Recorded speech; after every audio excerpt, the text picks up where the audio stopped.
What's going on YouTube? It's your boy Aiden here, and I first want to just thank everybody who watched my last video, all of the support.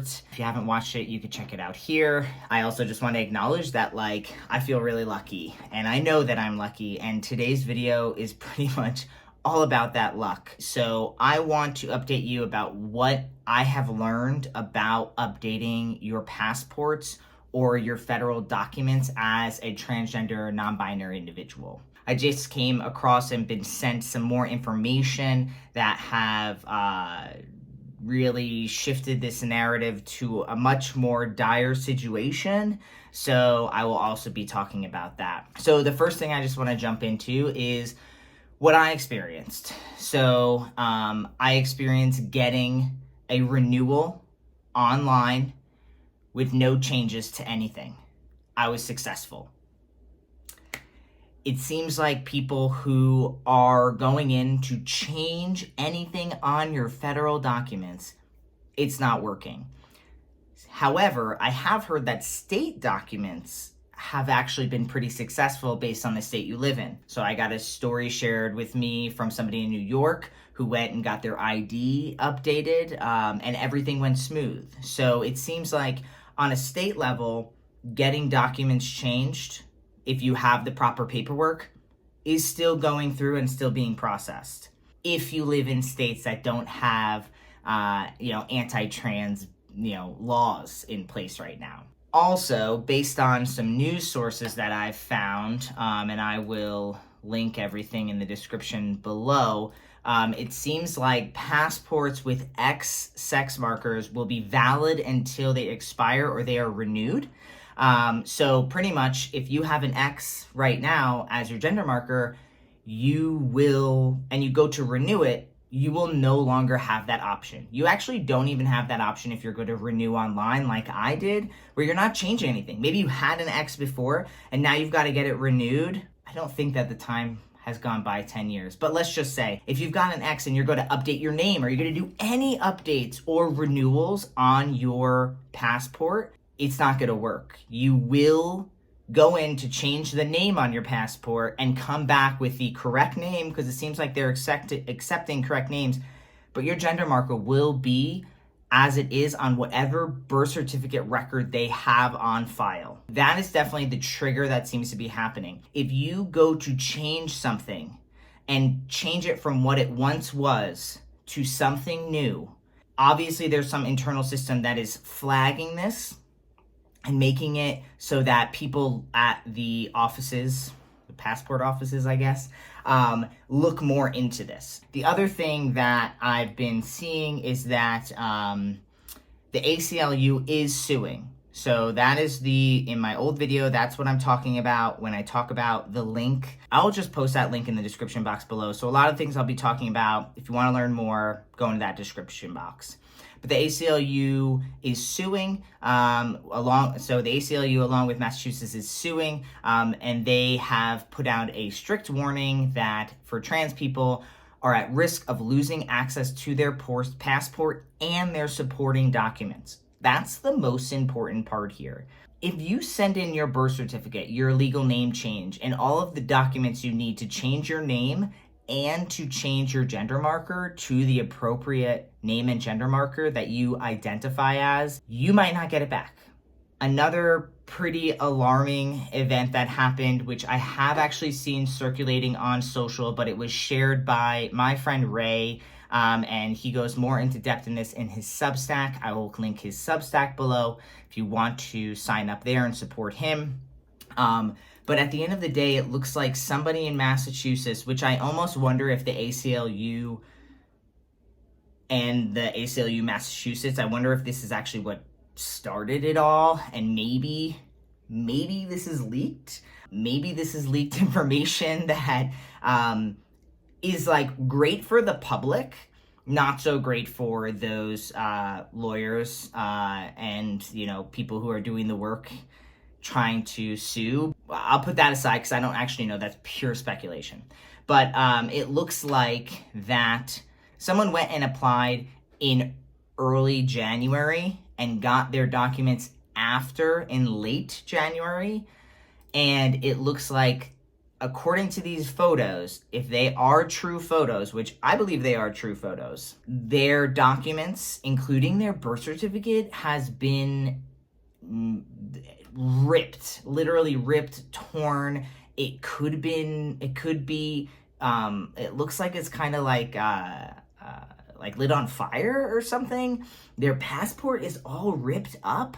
You can't go with a ripped up. If you have just a rip on your passport, if you have a doodle from your 4-year-old on your passport, it is considered invalid, right? So it can't be doctored in any way. So this person got all of their materials back in some way, shape, or form, totally mishandled and ripped, right? Ripped, burnt, whatever.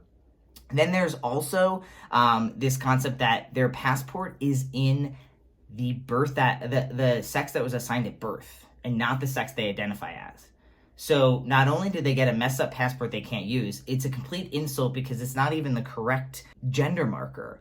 I think that it's just so important right now that if you don't have to get federal documents altered, to not get them altered. I also will say that if you are looking to leave the country in the next couple of years, you should consider, this is going to be up to you, but my advice is that you should really consider if you should maybe just not ask for the correct gender marker. And this is what I mean. If I knew that my gender marker was going to be incorrect, I would have just gotten it with an F. This was my plan. My plan was that if my passport came back with an F, it was fine. Like, it wouldn't matter, because if I'm leaving the country, I am leaving the country to another country where being trans and non-binary is accepted. And I would be able to enter that country with my passport and literally say, I am transgender. That is why my documents don't match. Here is all of my paperwork to showcase that I am who I am. Is my ID, right? Like, I would bring all of the necessary paperwork to back up that I'm transgender. I might even bring like a letter from my doctor, right? So you're not going to want to leave the country to go to another country where they don't like trans people, right? Like, that doesn't make sense. So if you feel like you still need documents in order, because you would like to travel or relocate out of the country, I think that if you can, you should get those documents updated, or get those documents so you can, leave the country for whatever personal reason that might be, and at least you have something. I know it's not what you want. It's not what I want. It's not what anyone wants. But you can't have things like this happen, because the dilemma now is that this person, right, has a passport, and we actually, I can't share too many stories because these are real people and they should not be identified. So I know of another individual who has their things on hold since December. They have gotten none of their information back. Their birth certificate, their name change, like their letters from their doctors, nothing. And the thing is you can't send in a copy of your birth certificate. It needs to be a sealed birth certificate with the seal on it. So this person now is also living in a state that has laws against transgender people, and he doesn't have his birth certificate. He doesn't look like me. He's not just some white guy, right? Like, that people are be like, you're white, you speak English, you're fine, right? Like, he is, he could easily be asked for his birth certificate or an identification to show that he is a U.S. citizen, and he will not have that information.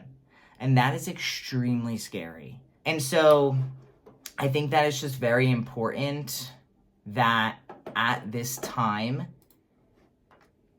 you don't go in to change anything. If you can renew and you want to change something, I just wouldn't. Just straight up, this cannot be happening. This is not okay, and we need to be as safe as possible. And so I 100% suggest that you do not update any documents at this time. I just wouldn't do it. It's not what I want to tell you to do.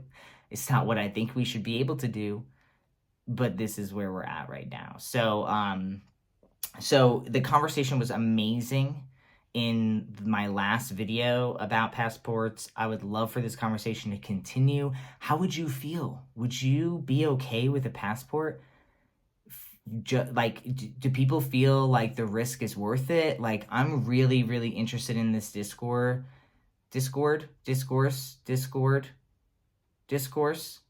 I'm really interested in this conversation, and I want to continue to have it. So, yeah, drop your comment below. Again, all of the things that I've mentioned, I will be dropping in the description box below. If you are someone who's going through this, I really suggest getting some legal guidance. I will also drop that below. When it comes to these damaged documents, all of my contacts is coming from my friend Ray. Again, their Substack is linked below if you want to learn more. You can also follow them on social. I'll put their social below too.